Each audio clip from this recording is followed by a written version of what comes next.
Now, the EU is South Africa's biggest trade partner in the world, and within that, the United Kingdom is South Africa's second biggest trade partner after Germany. Before Brexit, we traded with the EU under one trade agreement called the EU-SADC Economic Partnership Agreement, EPA for short. This agreement included the United Kingdom. Now, going forward, we will now trade with the European Union and the United Kingdom under two separate trade agreements with seemingly similar terms at the moment. But what has really changed? Economist Xhanti Payi, as well as independent markets analyst Jimmy Moyaha, now joins us to unpack this. Gentlemen, good afternoon and welcome to the PM edition of Newsfeed. Firstly, Happy New Year to the both of you. Thanks very much. Hopefully it is going to be a Happy New Year. Certainly hope so. Happy New Year. Xhanti, I'll start with you. What's changed? We now have two agreements, a separate agreement with the Great Britain, which has been concluded in September of 2019, and we now have the we now have a agreement standing from 2016 in October of 2016 with the EU. Both of these agreements will now be in effect as of today, which means we will trade under different terms with these two entities. But the terms seem very similar. That's to say, we still have preferential trade relationship, but certain things are excluded from that preferential trade agreement. What has changed? Well, I think it's important to recognize, of course, that the first agreement with the European Union, when they were still one bloc, was an important agreement, obviously, because it represented an important market and actually kept us away from having to have those individual trade agreements. Because remember, you can have obviously an agreement with a group of nations or with what we call a bilateral, which is between obviously two nations. And I think over a period of time, we had actually been used to that because obviously it made a lot of sense. But we also know, of course, that because there's now two entities, as I think you say, that means that you have to negotiate different kinds of agreements, given obviously the different kinds of systems that now are in place. One of the interesting things I'm sure you noticed when the former Prime Minister Theresa May was in South Africa and actually had a tour on the rest of the continent, in which actually she was trying to galvanize new agreements, new relationships that are now no longer part of the EU relationship, but actually that Britain has a new trade relationship with South Africa and of course with the rest of the African nations and the groupings of countries.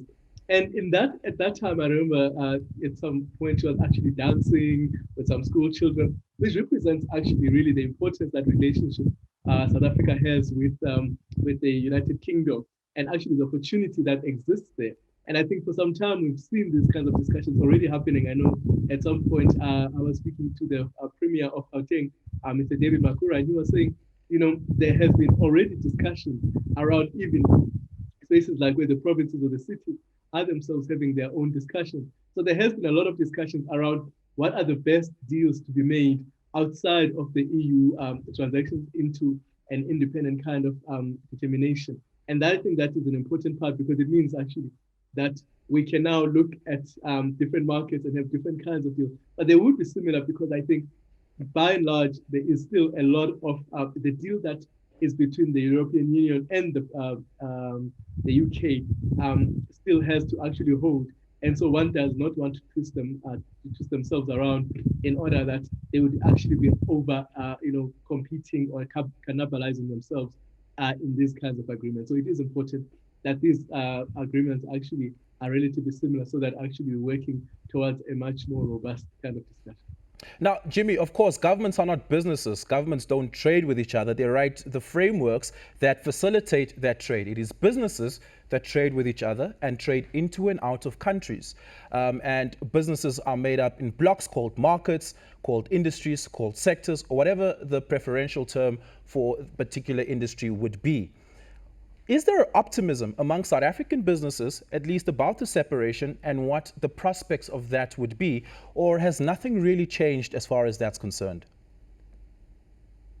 Well, I mean, if you're looking at it from a South African perspective specifically, we sort of, when the referendum was announced in 2016, we sort of went into early talks. We were one of the first regions or blocks to actually enter a new agreement with the UK. And if you see what the UK has done, I mean, you'll see that they've sort of started to strategically target the 54 Commonwealth states that were formerly part of the British Empire, and they've started with those sorts of states to get those agreements in place. And I mean, the agreement we now have in place, the Southern African Customs Union and Mozambican EPA that's in place, that's effectively put in place to ensure continuity with what we have in terms of those tariffs, as you rightly mentioned earlier. So from a South African perspective, we are actually quite happy that the deal has gone through and been finalized. We were in a bit of limbo while the technicalities were being debated back and forth, but now that a firm deal is in place, we're definitely expecting some positivity in terms of our trade, in terms of what we export. I mean, 20% of our wine exports go to the UK as of 2019 reports, 18% of our platinum. Overall, I mean, precious metals we know is one of the largest, actually it's the largest exports that we do to the UK. And as you rightly mentioned earlier, with Britain being the second largest formerly of the European Union bloc to consume our exports from a European perspective, our finalization of that deal in 2019 was critical for us to ensure that when this part of the deal happened, we were secure. So we were quite okay in that respect. What's interesting to look at is how the currencies have performed, how the pound has performed against major currencies, emerging market currencies, particularly against South Africa as well. I mean, we've been hovering just over that 20 Rand mark for quite some time now. And with this new deal going in place, one would think that we would actually see some positivity around it, and we will, but it won't be positivity for the Rand. It will be for the pound, as we anticipate. So, I mean, looking at where the currencies are sitting and looking where the SA businesses are sitting, we expect that our exports might go up or might stay in line with the 2019 figures. In 2019, we had an export surplus to Britain of 25 billion Rand.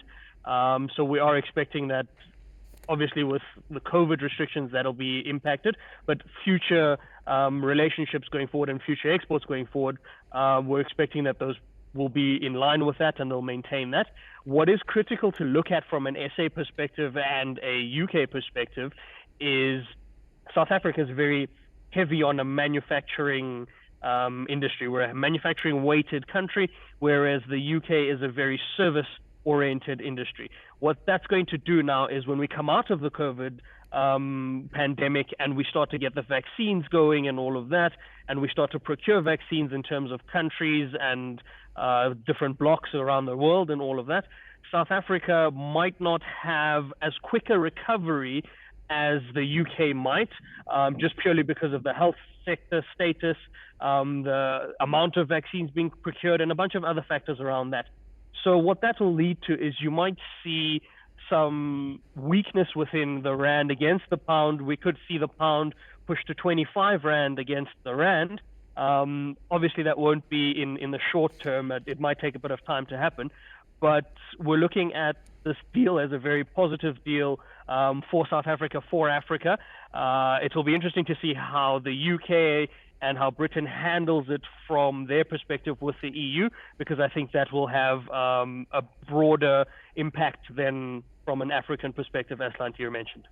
Yeah, I want us to look at two separate issues. I want us to take a look at consumer confidence as a result of this and what that will mean for certain South African products. We'll use wine as an example for that. And then I'd like us to also look at what this means for future negotiations going forward. As we know that the South African and the United Kingdom deal is not yet completely finalized because some things could only have been finalized after the UK as well as the European Union finalized their deal, which only happened on Christmas Eve. So we still have a window of opportunity to negotiate for a number of things that I think should be in favor for South Africa and for the South African Customs Union that negotiates as a single entity with regards to this. We'll take a look at that after the break. I want us to take a short break, and when we continue, I'll continue conversation with Xhanti Payi as well as Jimmy Moyaha, who's an independent markets analyst. Welcome back to the program. Now, the 1st of January is a big day in the world of trade agreements. 2 important trade agreements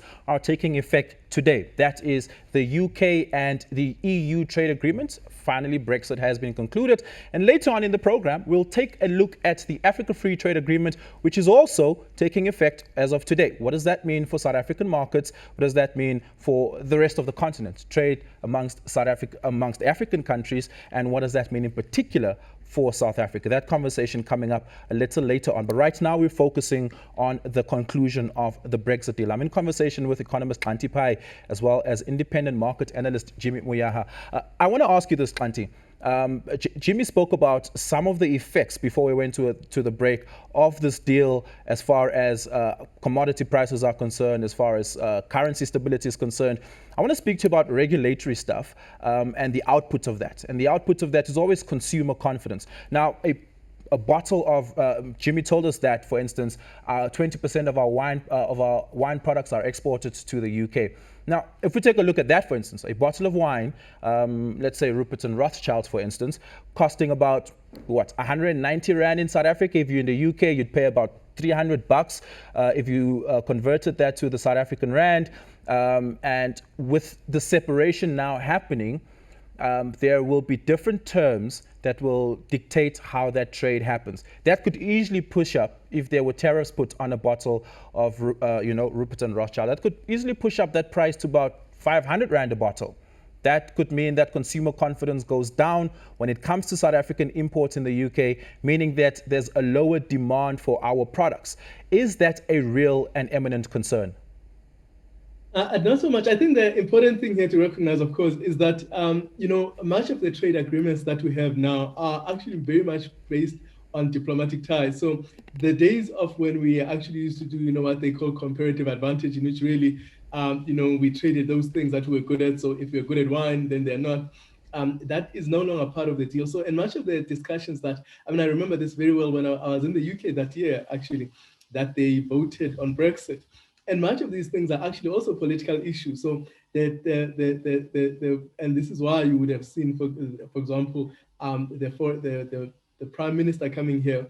This is, of course, very much as my colleague Kanya says, in terms of some of the discussions that they've had in using the Commonwealth as an example, the Queen participating, is that some of these things are very much diplomatic engagements, and those are the outcomes that we see.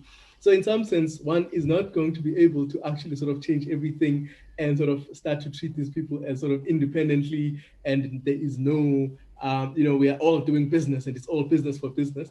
But that actually part of the agreement is actually to try and keep as stable as possible this Brexit, and make sure that, I think one of the interesting things we'd have found, for example, is that, of course, if you transferred South African wine into the UK, you could take that same one and, put it across the border. It wouldn't carry much tariffs, even though you wouldn't actually call it UK wine. So I think an important part of understanding this is saying, how have we actually been smart in negotiating and engaging the British, and of course keeping the relationship that we've already had with the UK intact?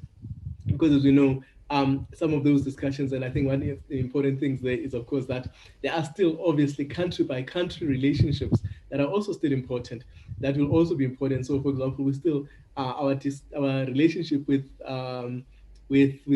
Germany, for example, and the trade that we have in German cars, and those relationships are still very much part of the discussion. So I think one of the things that we've got to recognize is that while we see these changes and some of this, and the complications that this has presented to South Africa, it's still very much, those, diplomatic ties that will lead some of these discussions. So I don't foresee that we are going to see big price fluctuations. We're not going to see big, because I think our relationship then actually becomes independent of the UK, of Europe. But at the same time, we know that we do not want to create a situation where actually we are now actually, competing or putting ourselves in a rather uncomfortable or tight spot with these trading partners, because they still have to be very important, and those discussions have been very, very tight over a period of time. Jimmy, if the COVID-19 lockdown globally taught us anything, is that the global supply chain is under severe strain, not as sophisticated as we thought it would be, because when China closed down, the whole world came to a standstill. Very little trade continued to happen under any form of normalcy. Going forward, are countries and organizations negotiating into these agreements their supply chain strengths, and are they taking note of their different supply chain weaknesses when it comes to trade, and does that impact how these agreements are put together, or at least should they impact how these agreements are put together? And where does South Africa and the UK stand in that? Well, I mean, I definitely agree from a future perspective. These things are definitely going to need to be looked at and factored in. Protectionism in all forms is going to be priority for countries, for nations, but as Xhanti rightly said, the diplomatic conversation and how you navigate that diplomatic conversation is going to be a large driving factor in all of this. I mean, we have seen rightly with the US-China trade tensions even before COVID played such a big impact on that, is that you could see that China was not willing to budge on certain things. They were protecting their economy much as the US was protecting their economy. So in that respect, I mean, under the regime of Donald Trump, we saw that diplomacy wasn't exactly at the forefront of things. And as Xhanti rightly said now, our relationship with the UK, particularly with our Commonwealth history with the UK and our diplomatic ties with the UK, are going to be very important in how we structure our deals going forward. What's interesting to note, I mean, you mentioned, you touched on things around how will the consumer demand for things be affected and all of that. And one of the regions that I think South Africa has a unique opportunity in terms of exports to the UK is now going to be the fresh produce section. I mean, we do have agricultural things, vegetables and fruits that do get exported to Europe already. But under the new trade agreement, what's interesting now is that what we have the opportunity for with Britain is to strengthen our fruit and veg exports today. If you look at the amount of imports that the UK has in Jimmy, terms of... Under the previous deal, agri-products did not have exemptions on duties. Do you think that has been negotiated in now and that should be a future opportunity? And if so, how do we make that happen? Yeah, so definitely, like you said, up to now there wasn't a deal around that in place, and I think that's where the opportunity has opened up. If we look at the amount of imports from a UK perspective for fresh produce, they import about 66% of their fresh produce. They only produce about 33% locally, and of that 66% that they import, around 33% of that is imported outside of Europe, which presents itself with a unique opportunity for us. If we look at the valuation of that from a UK perspective, the imports for 2019 were about 11.5 billion pounds.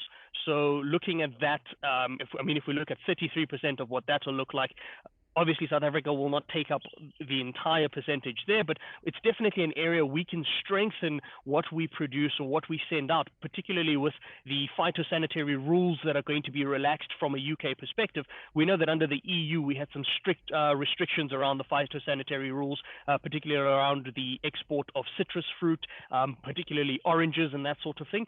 So the UK had mentioned leading up to this finalization of their transitionary phase that they were looking to relax those rules for South Africa. And I mean, of course, that presents one of the biggest areas of opportunity for us in that respect, because it'll allow us to export where the EU had previously put some restrictions in place. But I think what drives it home is going to come back to what Xhanti mentioned around the diplomacy, around how we manage that relationship. We have the opportunity to increase that in terms of the relationship we have. We have the opportunity to negotiate better terms for ourselves, but likewise we need to be cognizant of the fact that we don't do too much damage in pursuing those better terms and Oh, Jimmy, relations. Jimmy's line just cut up a little bit there, but Xhanti, I do want to put this question to you. Um, Brexit has been so radioactive, it's claimed two presidents already. David Cameron resigned literally the day after the Brexit vote because he said, guys, I can't do this. Theresa May came, she tried, she realized she couldn't do it after 4 failed attempts at getting a deal passed. She resigned. And now we have Boris Johnson, who tried at least 3 times. He even suspended Parliament with the decree of the Queen. And he finally got a deal on Christmas Eve. He's not going to stick around for much longer because an election is looming in the UK pretty soon, and it seems that the Labour Party will have a new president. Each prime minister comes in with a different fashion of diplomacy. Should there be a new prime minister with a different fashion, less erratic fashion of diplomacy, as we've seen by Boris Johnson, will that determine our diplomatic relations, and will that translate over into a deal? Or is it a matter of once we've signed on the dotted line, doesn't matter who the president is 5 or 10 years from now, the deal is the deal and will remain like that until the deal comes to an end? I think you highlight a very, very important thing here, because these are really very much political developments. As I said, I mean, much of what you saw, this British nationalism, for example, was a very big thing that led to Brexit. Many people who are now figuring out that actually, when they voted for Brexit, they were voting against their own interests. There are people, for example, who are exporters who are doing very well under the, under the EU rules when Britain was actually part of the EU. Now that they've exited, they are now finding that actually competition with their counterparts within the European Union is going to be very hurtful, that they were making political decisions. But I think as far as diplomacy is concerned, South Africa, of course, has a relationship not so much with a prime minister, but with the United Kingdom. So that relationship obviously is negotiated according to those terms. And I think by and large, unless, of course, there's any expectation, just I think South African diplomats watch very, very closely. If there's any change in terms of the tone, the political tone, and the direction, in the manner that, of course, we saw in the dramatic manner that we saw with the US, for example, then one doesn't expect that actually those negotiations actually take such a big turn unless the British people actually are making a huge decision, as they did in terms of Brexit, where they were actually rejecting the very construct of the European Union and what it meant. I mean, I think if you listen to what Boris Johnson was saying around, who is going to make our laws, they were actually rejecting the huge construct. I suspect that unless that is those kinds of shifts, we have very little to be worried about around, but we are actually negotiating, of course, both in diplomatic terms, but also in commercial terms.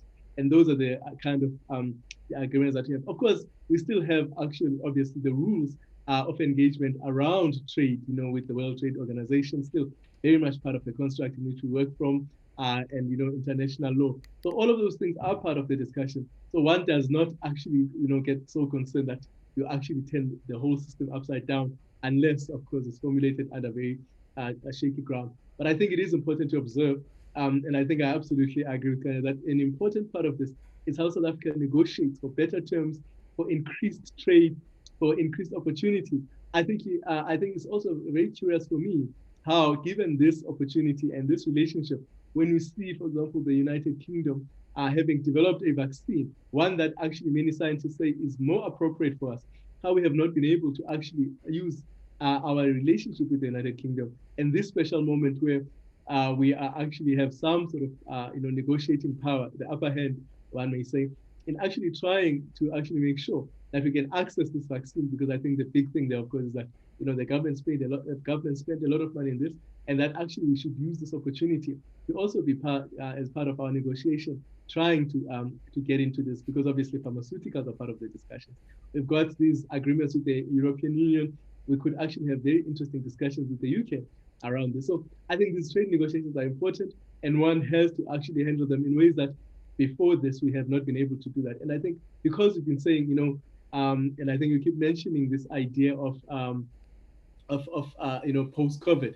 And I think we've all been saying that the post-COVID world has to be sustainably different and markedly different to what we had before, so that we can achieve fairness, we can achieve growth, distribution, and nothing actually will be a marker of fairness and also actually friendship in terms of of trade than actually how we Africans and South Africa in particular is actually able to participate in actually the medications that are necessary to save human lives in Africa, without the bigger nations who've been able to lead science in this way, actually closing us out. And I think this should have been actually used as a big test of what it actually means to create a more equitable world, a more fairer world, and a more decent world in terms of actually trade and actually people and human people. So I think that is a very important test, and it's curious to me that that has not been used by South Africa as part of that, and perhaps that is part of the discussion they're having.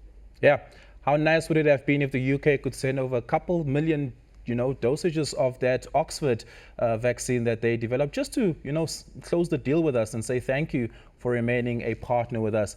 We are, after all, strategic to the UK in Africa as a gateway to the rest of the continent for them. And we will take a look at that as well on the other side of this. But Xhanti, as well as Jimmy, thank you so much, gentlemen, for your time today. Really do appreciate it. Happy New Year and all the best for 2021.